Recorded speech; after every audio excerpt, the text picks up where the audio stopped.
বলে বগুড়ার জামিনী মাদ্রাসা সকল মুহাদ্দিসরা ফতোয়া দিয়েছে, মুফতিরা ফতোয়া দিয়েছে, জোরে আমিন বললে ওনার পেছনে নামাজ হবে না। এখনো হাদিসের কিতাবগুলো সংরক্ষিত রয়েছে, শত শত উলামায়ে সালাফরা হাদিসে হাফেজ রয়েছে। আপনি একটি মিথ্যা হাদিস বানিয়ে চালিয়ে দেবেন আর আমরা বসে কলা খাবো না, এটা কি সম্ভব? আপনাকে মেনে নেবেন? অতএব যতই মাযহাব সংরক্ষণ কমিটি তৈরি করে সুন্নাতে কবর রচনা ষড়যন্ত্র করুন না কেন, আপনার বাড়িতেই আমরা এই সুন্নাত প্রতিষ্ঠা করে ছাড়বো, আপনার এলাকাতেই আমরা এই সুন্নাত প্রতিষ্ঠা করবো ইনশাআল্লাহ। প্রিয় ভাইরা আমার, এটা করার জন্য প্রথম কাজই হচ্ছে আপনাদের উলামায়ে হক্কানীদের সহবত লাভ করতে হবে। নাকি ব্যাঠিক বলছি? আপনি যদি বিদআতে আলেমদের কাছে থাকেন, আপনার এলাকায় কি আপনি সুন্নাত প্রতিষ্ঠা করতে পারবেন? আমার নিজের কথা একটু বলি। আমি যে এলাকায় বসবাস করি, যেখানে আমার জন্মভূমি, এই এলাকা 3টি থানা মিলে একটি সৈয়দা মুর্শিদ মাদ্রাসা নেই। যাই হোক, মদিনা যাওয়ার পর বড় এক চিন্তা হলো, আল্লাহ পাক তো মদিনা নিয়ে আসলেন, এখন এলাকার লোকদেরকে তো যাই হোক যতটুকু ইলম অর্জন করি না কেন, যাই শিখছি, কিন্তু কিছু তো তাদেরকে জানাইতে হবে। যাই হোক, মসজিদ বানাইলাম। 1 বছর 2 বছর হচ্ছে মাতৃভাষা খুতবা চালু করেছি। ওরে বাবা, নিজের চাচা চলে গেছে, ভাতিজাও চলে গেছে। কই এই নতুন মসজিদের কি সব চালু করছে, এই সব তো পালন করতে নামাজ হবে না। 3 না 4 জন লোক নিয়ে মাতৃভাষা খুতবা চালু করলাম। আলহামদুলিল্লাহ, এখনো বলবৎ আছে।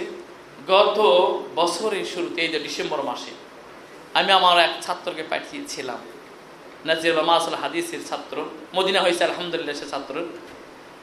তাকে পাঠিয়েছিলাম যে সুন্নাত তুমি জারি করো। মাগরিবের সলাতে জোরা আমিন কইছি, পুরা কাতার ছিল মুসল্লি। এশারের সলাতে একজন আর নেই। আমারে কল করা বলে, ওস্তাদ জি, একজন তো মুসলিম নামাজ পড়তে আসি নাই। কারণ কি? আমি আমিন বলছি, এরা তো ফতোয়া দিয়ে বেড়াচ্ছে যে আমিন জোরে বলা ওর পিছনে নামাজ হবে না। কথাটা বলছে এই কারণে, আপনারা মিডিয়া ভাইরা পৌঁছে দেবেন। আমার কানে খবর আসলো, আমি কল করলাম, একজন জামাতের রোকন, সে একজন মাস্টার, সে এবং তার সঙ্গী সাথীদেরকে নিয়েও চলে আসছে। আমাকে বলছে কিভাবে আমরা তার পিছনে নামাজ পড়বো, সে জোরে আমিন বলছে। আজকে আমি এটা প্রকাশ করে দিচ্ছি। আমি বললাম, কার কাছে ফতোয়া বলেন? বলে বগুড়ার জামিনী মাদ্রাসা সকল মুহাদ্দিসরা ফতোয়া দিয়েছে, মুফতিরা ফতোয়া দিয়েছে, জোরে আমিন বললে ওনার পেছনে নামাজ হবে না। লা হাওলা কুওয়াতা ইল্লা বিল্লাহ। আমি আশ্চর্য হয়ে গেলাম, যে দেওবন্দিরা জামাত ইসলামকে সারা জীবন ভ্রান্ত দল হিসেবে ফতোয়া দিয়েছে, সেই দেওবন্দিদের কাছে আপনি ফতোয়া নিতে গেছেন যে আমিন জোরে বলা ইমামের পেছনে সালাত হবে কি হবে না।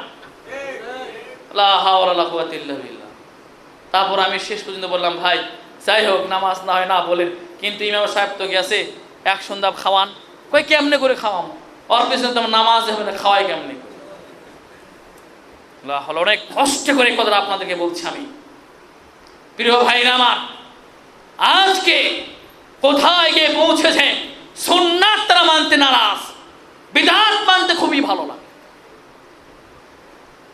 এই ধরনের লোকদের দিয়ে যদি আমি আপনি আমার সন্তানদেরকে সহবতে মিলিয়ে দেই, তাহলে কাশ্মীর কালেও এই ব্যক্তির পরিবর্তন হওয়ার সম্ভাবনা নেই।